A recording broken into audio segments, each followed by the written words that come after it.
ओम श्री गुरवे नमः। ओम शांति शांति शांति। अखंडमंडलाकारं व्याप्तं येन चराचरं तत्पदं दर्शितं येन तस्मै श्री गुरवे नमः। ओम शांति शांति शांति। प्रणाम भगवान। आलू वाले बाबा जी का दिव्य ग्रंथ मणिरत्न माला, जिसमें 30 नंबर मंत्र के विवेचन में स्वामी जी बता रहे हैं कि एक साधक को कैसे होना चाहिए, कैसा उसका व्यवहार होना चाहिए। पाप आचरण युक्त व्यवहार नहीं होना चाहिए। और इसी में एक और दृष्टांत दे रहे हैं स्वामी जी, जो इस प्रकार है। सिंधु नदी के किनारे पर बने हुए जनकपुर के राजभवन के आंगन के बगीचे में 2 बालक खेल रहे थे। दोनों समान अवस्था के थे। उनमें से एक कुमार था, दूसरी कुमारी। कुमार वहाँ के राजा कंचन सिंह का पुत्र था। एक समय राजा कंचन सिंह अरण्य में घूम रहा था। वहाँ उसे एक बाला प्राप्त हुई। उस अनाथ बाला को राजा अपने यहाँ ले आया था और पालित पुत्री के समान रखा था। यह ही कन्या राजकुमार के साथ खेल रही थी। दोनों बालक इस प्रकार एक दूसरे के सहवास में रहकर बड़े हो रहे थे। दोनों में परस्पर गाढ़ा प्रेम हो गया था। योग्य समय आने पर दोनों का विवाह कर देने की इच्छा राजा की थी, परंतु थोड़े ही दिन पीछे सिंधु पार के वीरपुर के राजा मणिभद्र ने कंचन सिंह का विरोध हुआ।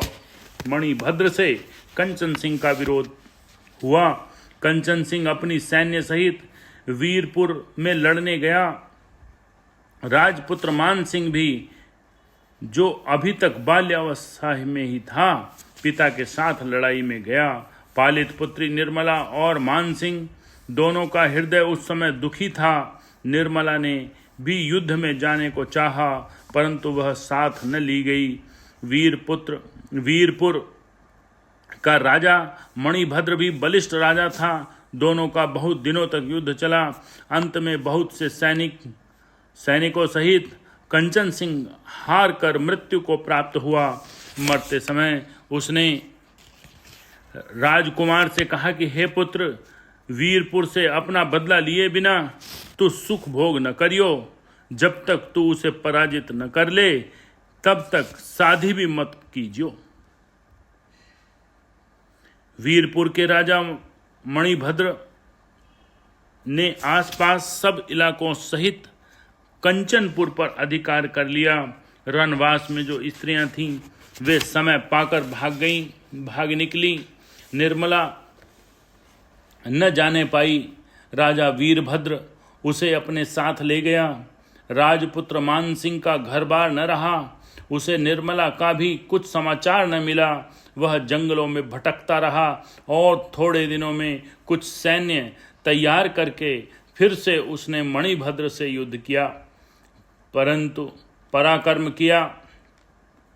बहुत पराक्रम किया, परंतु विजय उससे दूर ही भागती रही। जिन जिन सैनिकों ने मान सिंह के साथ मिलकर युद्ध किया था, उसमें जो पकड़े गए, उनको मणिभद्र ने भारी सजा दी। मान सिंह को मणिभद्र पकड़ न सका। वह जंगल में चला गया। 2 बार हारने से उसका हृदय अत्यंत खिन्न था। पिता के कार्य को अपने हाथ से पूर्ति न कर सकने से वह अत्यंत दुखी था और कभी कभी निर्मला का प्रेम भी उसको सताया करता था, परंतु पिता की आज्ञा अनुसार वह तन मन से युद्ध की सामग्री जोड़ने में ही लगा रहता था। मणिभद्र निर्मला को ले गया था। उसकी सुंदरता सरलता देखकर वह प्रसन्न था। कुछ दिनों बाद निर्मला का भी मणिभद्र से प्रेम हो गया। मणिभद्र ने उससे शादी कर ली और कई साल में 2 संतान भी उत्पन्न हुई। वीरपुर के राजकुटुंबी और वहाँ के सरदारों में आपस में फूट पड़ गई थी और इस तरफ मान सिंह ने भी लड़ने की पूरी तैयारी कर ली। कनकपुर में दोनों का भारी युद्ध हुआ। मणिभद्र बहादुरी से लड़ा, परंतु इस समय उसकी जीत न हुई। मान सिंह जीत गया। कनकपुर पर उसने अधिकार कर लिया, विपक्षी सरदारों को कैद कर लिया और उसकी यह भी इच्छा थी कि मणिभद्र भी कैद कर लिया जाए तो हमेशा के लिए निश्चिंतता हो जाए, परंतु प्रयत्न करने पर भी मणिभद्र पकड़ा न गया। उसने ऐसा प्रबंध कर लिया कि कोई मनुष्य सिंधु पार न जा सके।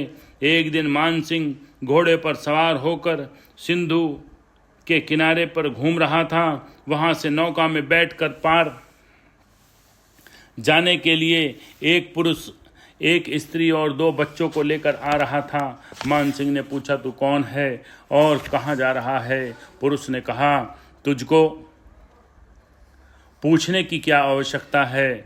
मान सिंह ने सूक्ष्मता से निरीक्षण किया तो मालूम हुआ वह मणिभद्र है। मान सिंह बोला, पाजी बदमाश, क्या तू भेड़िए के समान भाग कर जाना चाहता है? मणिभद्र तलवार म्यान से निकाल कर बोला, पाजी मैं हूं या तू है, इसका निर्णय युद्ध से हो जाए। मान सिंह तैयार हो गया था। दोनों का द्वंद्व युद्ध में मणिभद्र मारा गया। उसकी स्त्री अपने बच्चों को लेकर अपने एक पेड़ के नीचे कंपित हृदय से करुणा युक्त होकर ईश्वर से याचना करती हुई खड़ी थी। मणिभद्र का सर पृथ्वी पर गिरते ही वह चीख कर मूर्छित हो गई। मान सिंह ने उसे सावधान करने को जा रहा था। इतने में ही आप ही सचेत होकर बोली, हे वीर पुरुष, इन 2 बालकों का क्या होगा? मान सिंह ने देखा तो वह उसकी पूर्व की प्रेम पात्र निर्मला ही थी। वह उसे आश्वासन देता हुआ बोला, निर्मला तू कहाँ से? निर्मला बोली, तुम्हारे जाने के बाद वीरपुर के राजा के साथ मेरी शादी हुई। यह मेरा पति और ये 2 बालक उसी के हैं। मान सिंह बोला, तेरे लिए अभी तक मैं अविवाहित हूँ। अब तू उसका ख्याल छोड़ दे और मेरी स्त्री बनकर रहे, तेरे बच्चों का भी पोषण होगा। निर्मला बोली, यह कभी नहीं हो सकता, मैं साध्वी हूँ। मान सिंह क्रोधित होकर बोला, दुष्टा, तू मेरी होकर उसके साथ क्यों रही? अब अपना साध्वीपना दिखाती है। तुझे मेरे साथ रहना ही होगा। यह कहकर मान सिंह उसे पकड़ना चाहता था, वह पीछे हट गई और बोली, तू चाहे तो कुछ कर, अब मैं तेरी नहीं हो सकती। मान सिंह ने कहा, मैं तेरे बच्चों का तेरे सामने ही वध करूंगा। निर्मला ने कहा, तू वीर है, पूर्व में तेरा संबंध होने वाला था, परंतु देव को यह न रुचा। अब तेरे जी में जो आवे सो कर। मान सिंह को पूर्व का प्रेम याद आया। उसने निर्मला का दोष दिखाई विदह या बच्चों की तरफ तलवार उठाकर बोला, बोल क्या कहती है? निर्मला ने नकार दिया, नकार ही किया। मान सिंह ने 2 बच्चों को मार डाला। निर्मला कुछ न बोलो, मरने का समय समीप आ गया है जानकर ईश्वर भजन में लग गई। पति और बच्चों के प्रेम को बिल्कुल हटा दिया। ईश्वर भाव में उसका चित्त इस प्रकार लग गया कि चित्त ने शरीर का संबंध भी छोड़ दिया।